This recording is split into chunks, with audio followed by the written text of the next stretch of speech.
Let's spice up your guitar solos and your riffs using bends. And sometimes when people come to us and they're playing this minor pentatonic, we have these sort of dreary bends that go up and down, and they're without purpose. So let's put a little purpose behind them.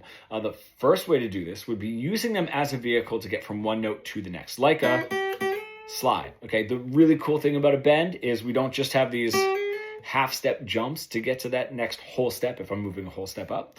We have a whole bunch of these little microtones to get us up there, right? The way to do this is play the note, whole step above, and then use your ear to get there.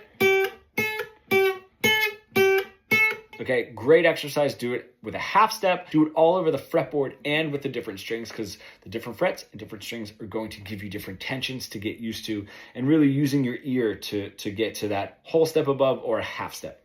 Recommend bending these two strings downward and these two strings upward just so they don't fly off the neck, right? Next is going to be an accent bend, which I really like. If I'm ending on a tension note, let's say a flat 3 or a flat 7 in my minor pentatonic, right? That's my flat 3. If I have a lick that ends there, I can give it a little accent. I'm playing the note and then driving it up really quickly, but cutting it off. I don't want it to go up and then back down again. I want it to stay up, right? And I'm not bending a whole step up to that D. I'm just...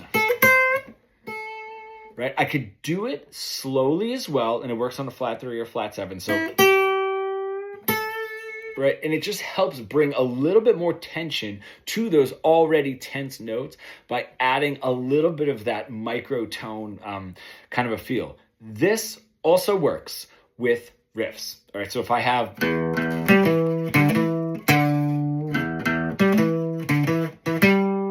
I can give those flat 7s, right, if I'm an E now, that flat 7 in the riff or the flat 3 in the riff, a little, right, there's that little power, that little bit of a stank almost. Also do it slowly, right, never really reaching that next note. I do not recommend using them on the root note, right, just those tension notes, because if I do... now I'm a little off key.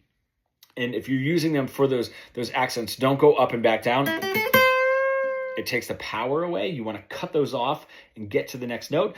You can go up and down if you're just like using it to get to that next note and back down, just like as a slide would do or something. Now, if you're an intermediate guitar player that wants to bridge the gap between your creative ideas and what you're able to play, becoming fully fretboard fluent, comment pro below and we can get started.